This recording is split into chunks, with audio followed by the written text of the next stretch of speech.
आपने पहले भाग में सुना कि ब्राह्मणी माँ बनने वाली थी। अब उसके आगे की कहानी सुने। ब्राह्मणी माँ बनने वाली थी, यह सुनकर घर में खुशी की लहर दौड़ गई। सब खुश हो गए। गोपाल को तो जैसे बहुत ज्यादा खुशी हुई, क्योंकि उसे छोटा सा बाबू मिलेगा खेलने के लिए। ब्राह्मणी को डबल खुशी हो गई, क्योंकि गोपाल भी उसे अपनी माँ मानने लगा था और वो खुद भी माँ बनने वाली थी। जब से ब्राह्मणी माँ बनने वाली थी, तब से लोग उसका ज्यादा ही ध्यान रखते थे। गोपाल तो जैसे उसके आगे पीछे घूमता रहता था।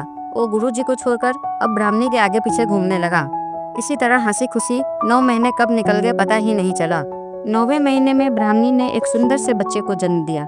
बच्चा बड़ा ही सुंदर था, गोरा सा नाक, एकदम पतला सा और माथे पे चमक। बच्चा के आने से गोपाल बहुत खुश हुआ। अब ना तो वो ब्राह्मण के साथ मंदिर जाता और ना ही पढ़ाई करता, ना कोई काम करता। वो बस अपनी माँ और बाबू के साथ खेलता रहता था। गुरुजी कहते हैं, गोपाल बहुत बदमाश हो गया है, परीक्षा आ रही है, थोड़ा पढ़ाई कर ले।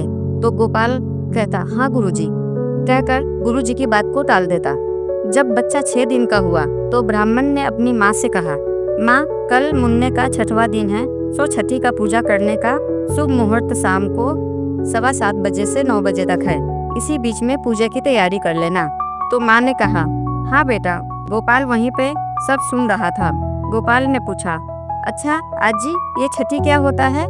तो आजी ने गोपाल से कहा, क्यों रे, तुझे इतने छोटे में सब जानना है? क्या करेगा जान के? छठी क्या होता है बोलकर माजी ने गोपाल का मजाक उड़ाया। गोपाल ने कहा, हंसी ठिठोली छोड़ो आजी, बताओ ना छठी क्या होता है? तब आजी ने कहा, छठी वो पूजा होती है जिसमें बच्चा और माँ को भगवान के मंदिर में जाकर पूजा करना होता है। फिर रात को आधी पहर के बाद ब्रह्मा जी आते हैं बच्चे का नसीब लिखने। तो गोपाल ने कहा, अच्छा आपने कभी ब्रह्मा जी को देखा है? तो आजी बोली, अरे मैं कैसे देखूंगी ब्रह्मा जी को, नसीब लिखने के समय किसी को अपने पास नहीं रहने देते हैं। जब घर में सब सो जाते हैं तब आकर लिख देते हैं। जाओ अब जाकर पढ़ाई करो, तुम्हारा परीक्षा नजदीक है, सारा दिन बातें करता रहता है। इसे कहकर गोपाल को आजी ने डांट लगाई। गोपाल सोचा कि ऐसा क्या होता है जो आज तक किसी ने ब्रह्मा जी को नसीब लिखते नहीं देखा। इसमें कोई न कोई बड़ी बात है। आजी कह रही थी, आज तक ब्रह्मा जी को किसी ने नहीं देखा। आजी भी ना कुछ भी बोलती है। एक काम करता हूँ, आज रात को मैं मुन्ने के घर के बाहर मैं पहरा देता हूँ। आज मैं जागता रहूंगा, आज मैं सोऊंगा नहीं। तो जब ब्रह्मा जी आएंगे तब मैं उनसे मिल लूंगा और मुन्ने के नसीब में क्या लिखा है वो भी पूछ लूंगा। गोपाल सोचते सोचते पढ़ने चला गया। इधर सब काम करके पूजा का समय हो गया। जब सब मिलकर मंदिर गए, पूजा अर्चना की, फिर घर आकर भोजन किया। तब तक रात हो गई थी। सब सोने चले गए।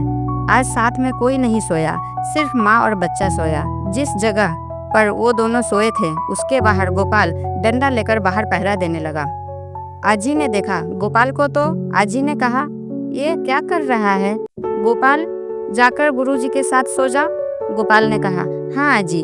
गोपाल ने अपने मन की बात किसी से नहीं कही थी। सोचा बोलूंगा तो कोई पहरा नहीं देने देगा, इसलिए आजी को दिखाकर गोपाल गुरुजी के साथ सो गया। जब सब सो गए तब गोपाल उठकर मुन्ने के रूम के बाहर पहरा देने लगा। रात को जब आधी पहर हो गया तब ब्रह्मा जी आए। घर के अंदर जा ही रहे थे तब ब्रह्मा जी ने देखा कि एक 6-7 साल का बच्चा वहाँ पर पहरा दे रहा है। ब्रह्मा जी ने सोचा कि जब ये बच्चा सो जाएगा तब मैं घर के अंदर चला जाऊंगा। अभी क्या करूं? उन्होंने सोचा, चलो अभी कहीं और चलकर जाकर नसीब लिख आता हूँ। ब्रह्मा जी दूसरे बच्चे का नसीब लिखने चले गए।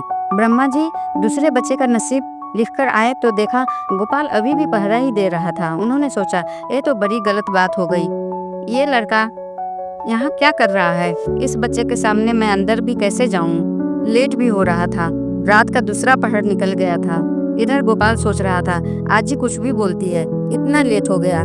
कहाँ आए ब्रह्मा जी? कब आएंगे पता नहीं, नींद भी आ रही है। क्या करूँ, थोड़ा सो जाऊं क्या? गोपाल यही सोच रहा था। फिर सोचा, नहीं नहीं, सोऊंगा नहीं। सोऊंगा तो ब्रह्मा जी कब आकर चले जाएंगे पता ही नहीं चलेगा और उन्हें मैं देख भी नहीं पाऊंगा। ये सोचकर वो घर के आगे बैठ गया। सोचा बैठ के पहरा देता हूँ। पाँव दुख गया पहरा देते देते। इधर ब्रह्मा जी को लेट हो रहा था। गोपाल जैसे ही बैठा, गोपाल को बैठा देखकर ब्रह्मा जी ने सोचा, इसे नींद करा देता, फिर मैं अंदर जा सकता। फिर ब्रह्मा जी ने एक मंत्र फूका तो गोपाल को थोड़ी झपकी आ गई। गोपाल को जैसे ही झपकी आई, ब्रह्मा जी अंदर चले गए।